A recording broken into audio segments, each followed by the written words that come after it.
Was Meghan Markle really born in 1981? Or has her entire timeline been rewritten? A single page buried in a 1997 issue of 17 magazine lists her as 21 years old. I'm delighted to cross to Rosarito, Mexico, where we're joined by our friend, Thomas Markle, the father of the Duchess of Sussex. Are you worried that Harry and Meghan might end up suing you for something you say, given you know they're very friendly with their lawyers, aren't they? Well, they can sue me, but what are they going to get? Samantha Markle has never told me a lie. Every single thing that she has said about either you or Meghan has checked out factually. You think Harry has made a direct complaint about Samantha's Twitter account? Yes, that's the understanding, that apparently he knows the person who runs Twitter. These two images from Meghan's mole side by side show why Harry looked so miserable on leaving Clarence's house. But ever since he hooked up with Meghan, he has spectacularly lost his popularity. He seems to be obsessed with getting it back. I mean, him and Meghan had this really flash new PR team over in LA who are trying to make all these meetings happen. The list is ridiculous. Once Meghan treated as an HRH, that's the most realistic on the list, where you can go, I can see these two having the audacity to say that people need to bow and curtsy to Prince Harry's wife. But if you do the math, that doesn't line up. And when her own father, Thomas Markle, says the dates don't add up either, the story shifts from family drama to something far bigger.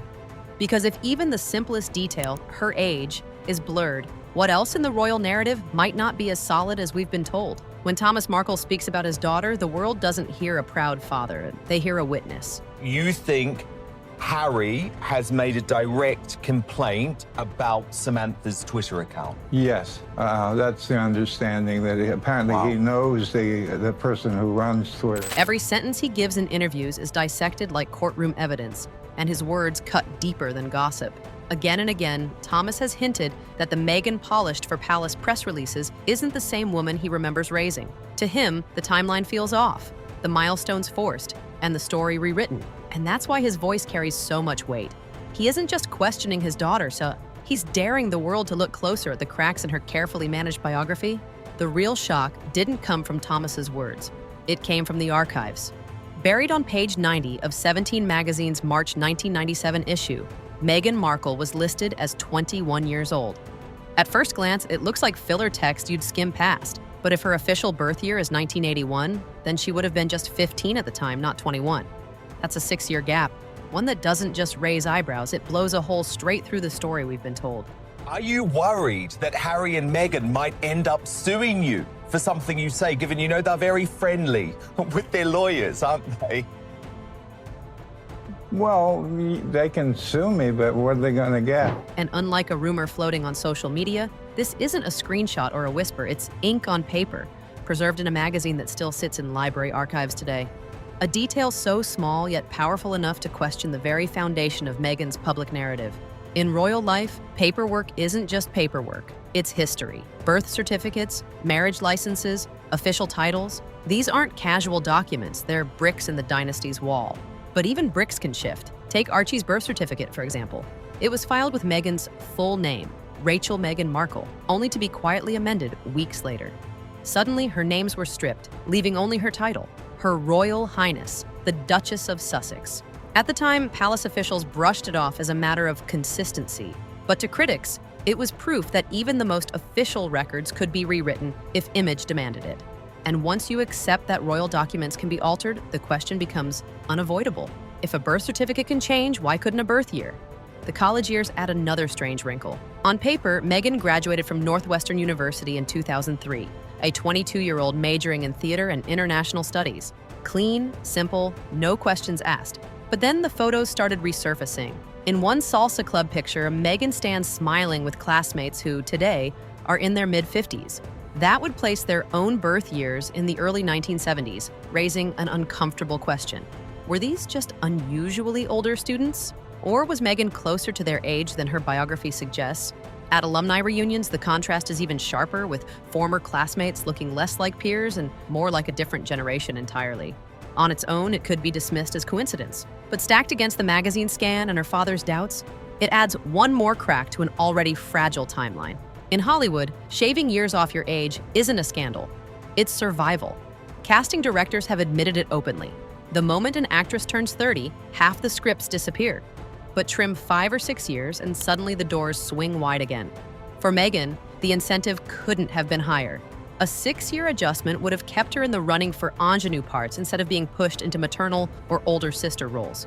It wasn't just about vanity, it was about career-defining opportunity. And if Hollywood was already known for bending the truth, who's to say Meghan didn't step into that system with her own timeline softened?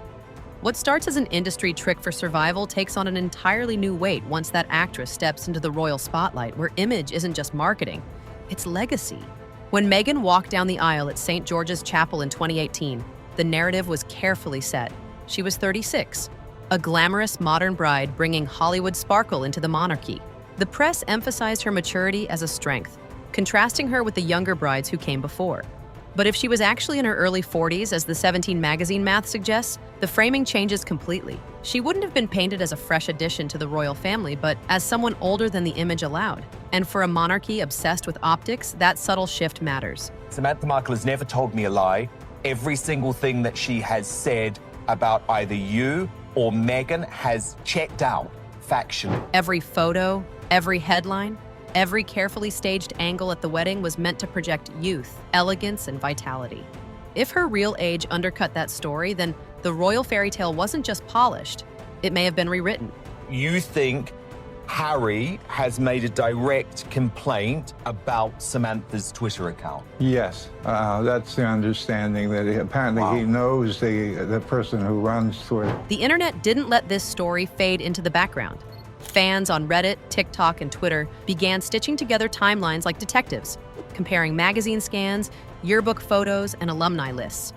Entire threads racked up millions of views, with users debating whether Meghan was born in 1981, 1977, or even earlier. Memes turned the speculation into viral theater.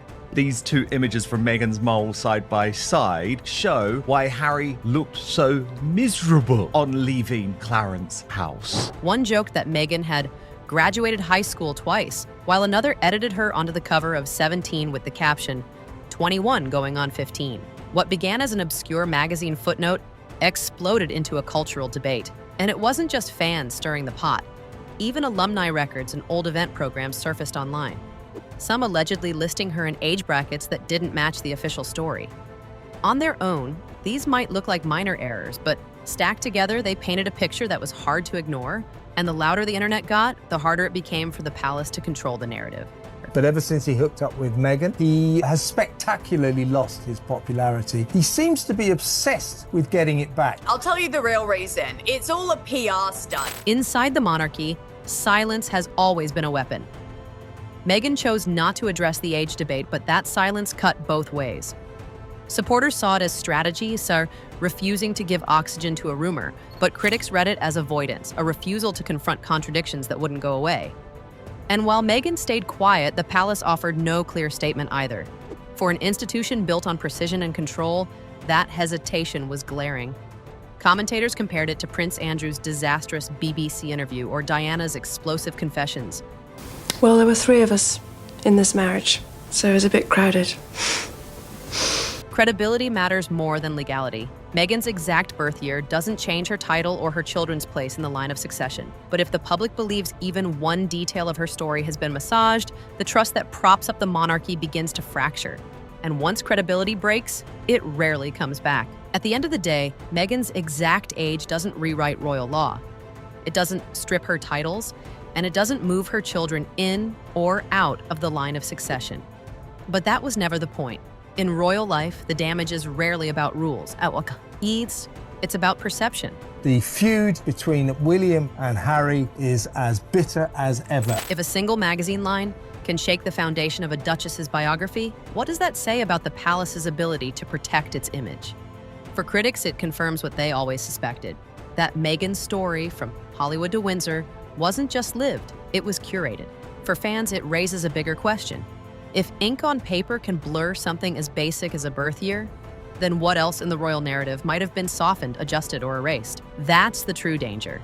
Because once the public suspects the timeline is flexible, the entire monarchy begins to look less like an institution and more like a performance. And if this is only the first draft, what happens when the next edit surfaces?